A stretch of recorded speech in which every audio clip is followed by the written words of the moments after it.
Ils ont essayé d'étouffer la vérité. Mais la vérité possède une manière étrange de remonter des profondeurs.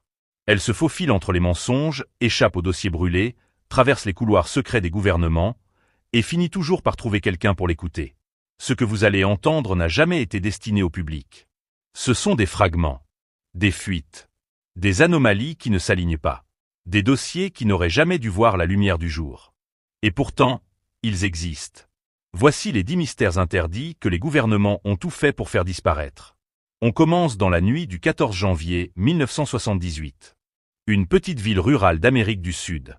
Pas de téléphone, pas d'électricité, presque aucun lien avec le monde extérieur.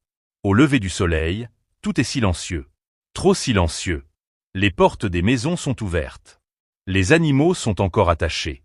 Le café du matin repose sur certaines tables. Mais les habitants ont tous disparu. Pas un cri, pas une trace, pas un corps.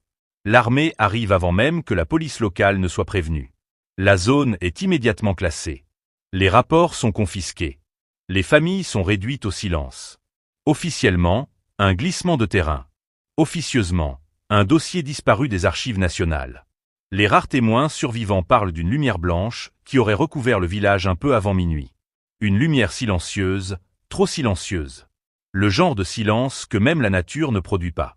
Des documents déclassifiés 17 ans plus tard révéleront l'existence d'un signal d'électromagnétique capté dans cette région quelques minutes avant la disparition.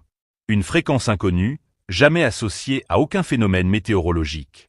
Aucune suite ne sera donnée à l'enquête. Les experts qui ont travaillé dessus déclareront plus tard qu'on leur a ordonné d'arrêter de poser des questions. Le dossier porte aujourd'hui un nom codé, K47B, événement de contact potentiel. C'est loin d'être le seul mystère enterré. L'histoire suivante se déroule dans l'Atlantique Nord, dans une zone interdite à la navigation depuis 1943. Cette restriction n'a jamais été levée. Officiellement, cause instabilité géologique. Officieusement, rien de cohérent. Une équipe privée de sonars de haute précision travaillant pour une multinationale norvégienne découvre, par hasard, une structure parfaitement symétrique à près de 800 mètres de profondeur. Une structure qui ne ressemble à rien de naturel. Des angles droits. Des arcs. Une sorte de plateforme massive qui semble avoir été taillée. Ils prennent des images, enregistrent leurs données, puis perdent toute communication. Le navire sur lequel ils travaillaient est retrouvé 3 jours plus tard. Sans l'équipe. Sans les disques durs. Sans aucune trace d'effraction. Le rapport officiel parle d'une collision imprévue avec un bloc rocheux ayant provoqué un abandon du navire. Pourtant, aucun dommage sur la coque. Aucun signe d'impact. Aucun signe de lutte. Ce qui s'est passé dans ces profondeurs reste un secret absolu. Le seul fichier ayant échappé à la confiscation montre quelque chose derrière la structure. Une lueur mouvante, presque organique, qui se déplace comme si elle observait l'équipe.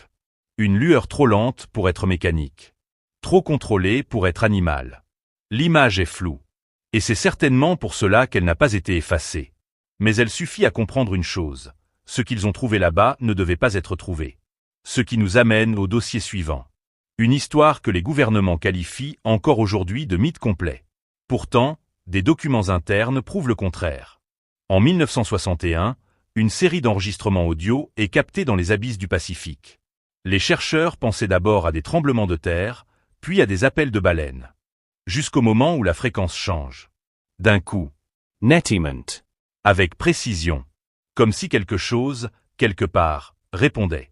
Le dernier enregistrement, conservé dans une archive militaire classée menace inconnue, contient un son qui ressemble étrangement à un mot. Un mot dans aucune langue humaine. Une intonation qui semble articulée, mais impossible à reproduire. Les spécialistes en linguistique océanique qui ont eu accès aux données ont mystérieusement disparu quelques années plus tard, sans lien apparent entre eux. Le rapport final conclut que le son a été produit par une source non identifiée, probablement artificielle. Mais aucune suite n'a été donnée. Les médias n'en ont jamais entendu parler. Et la zone précise où ces sons ont été enregistrés demeure, à ce jour, interdite d'accès. Ce qui dérange le plus, ce ne sont pas les sons eux-mêmes, mais la régularité. Comme si quelque chose communiquait, sans attendre qu'on lui réponde. Un autre secret étouffé concerne des créatures trop grandes pour exister, selon les normes de la biologie moderne. Dans les années 1990, une équipe japonaise de plongée profonde filme par accident une silhouette massive se déplaçant près d'une fosse abyssale. La créature est translucide, presque invisible, mais ces formes sont discernables lorsqu'elles passent devant une zone éclairée. Les images sont immédiatement confisquées par les autorités maritimes. Le caméraman raconte, avant d'être forcé au silence, que la créature faisait la longueur de 2 trains.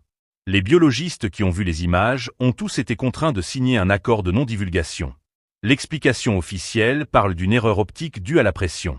Mais le témoignage d'un scientifique ayant pris sa retraite laisse entendre une autre réalité. Ce que nous avons filmé n'était pas une illusion. C'était vivant. Et surtout, ça nous regardait. On entre ensuite dans les dossiers les plus sensibles. Les zones interdites sur les cartes.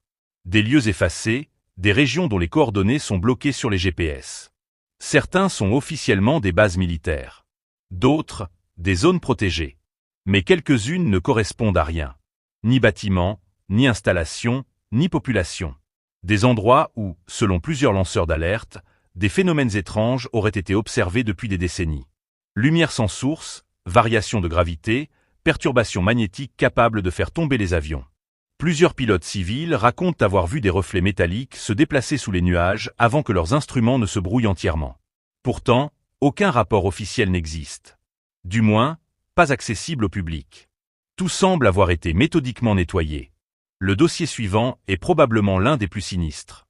Les expériences humaines. Officiellement, les gouvernements du monde entier affirment que certaines méthodes du passé n'existent plus. Manipulations psychologiques, implantations experimentals, alterations sensorielles forces. Officieusement, plusieurs témoignages concordent. Des individus disent avoir été enlevés, enfermés, exposés à des sons incompréhensibles ou à des lumières pulsées. Tous décrivent la même sensation, la perte du temps. L'impression d'avoir été absent beaucoup plus longtemps que ce que les autorités affirment. Certains rapportent des cicatrices qu'ils ne peuvent expliquer. D'autres se souviennent de salles métalliques, d'hommes masqués, d'appareils impossibles à identifier. Les psychiatres concluent au traumatisme. Mais plusieurs de ces individus n'ont aucun antécédent psychologique. Aucun motif d'inventer. Aucun gain possible. Et surtout, leurs témoignages sont identiques, même lorsqu'ils ne se connaissent absolument pas. Le mystère suivant concerne des technologies trop en avance, confisquées avant même d'être annoncées au public. Des inventeurs qui affirmaient avoir trouvé de nouveaux moyens de produire de l'énergie, d'améliorer la propulsion ou de générer des champs électromagnétiques stables. Certains de ces créateurs disparaissent. Literalment. D'autres sont achetés, puis réduits au silence. Quand ils réapparaissent, ils déclarent simplement avoir abandonné l'idée. Plusieurs brevets sont classés menaces nationales et ne verront jamais le jour. Les gouvernements justifient cela par la sécurité. Pourtant, certaines de ces inventions auraient pu changer le monde. Le fait qu'elles aient été enterrées soulève la question la plus dangereuse. À qui profite leur disparition? Un autre dossier noir contient les archives brûlées. Officiellement détruites pour libérer de l'espace. Officieusement, elles contenaient des preuves trop compromettantes pour rester stockées. Mais le problème, c'est qu'une archive brûlée ne disparaît pas totalement. Certaines traces survivent. Une annotation, une date, un nom, un tampon, et parfois, un témoin qui se souvient. Des employés racontent que certains documents concernaient des contacts potentiels, des observations anormales dans le ciel, des expériences ayant mal tourné. Des dossiers photographiques montrant des objets non identifiés récupérés après des crashs. Ces documents n'existent plus. Mais ceux qui les ont vus continuent de raconter la même chose. On a détruit la preuve qu'on n'est pas seul. Le 9e mystère concerne les témoins eux-mêmes. Ceux qui ont parlé. Ceux qui ont vu. Ceux qui ont essayé de prévenir le public. Beaucoup sont morts dans des accidents étranges. Certains juste avant un témoignage public. D'autres quelques jours avant de publier un rapport. Des chutes improbables. Des incendies. Des accidents de voiture incohérents. Des suicides sans note. Statistiquement, rien ne tient. Mais politiquement, tout s'explique. Chaque fois qu'une vérité dérange, quelqu'un disparaît. Et quand plusieurs vérités dérangent en même temps, les disparitions s'enchaînent. Ce qui nous amène au 10e et dernier mystère, la vérité elle-même. Pas une vérité simple. Pas une révélation unique. Mais un ensemble. Un motif. Un schéma. Toutes ces histoires ont un point commun.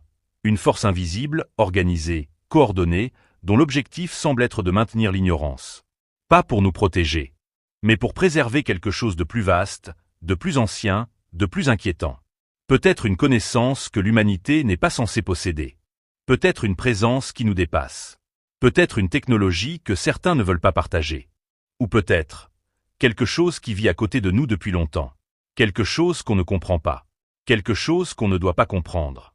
Ce que l'histoire officielle refuse d'admettre, c'est que le silence peut être une stratégie. L'absence de preuve est parfois la preuve elle-même. Ce qui est étrange n'est pas ce qu'on voit, mais ce qu'on ne nous laisse pas voir. Ce qui est dangereux n'est pas ce qui existe, mais ce qu'on nous empêche d'explorer. Et ce qui est le plus terrifiant, ce ne sont pas les secrets. C'est ce qui les exige. Alors, que reste-t-il? Des fragments, des témoins, des anomalies, des fuites, des rapports effacés mais jamais totalement oubliés. Et ce sentiment, persistant, glacé, que ce que nous savons n'est qu'un millimètre d'une vérité immense. Une vérité enfouie sous des couches de mensonges. Une vérité que les gouvernements n'admettront jamais.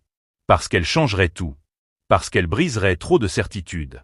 Parce qu'elle prouverait que nous ne sommes pas seuls. Que nous ne l'avons jamais été. Et que depuis longtemps, quelque chose nous observe. Quelque chose que personne ne peut contrôler.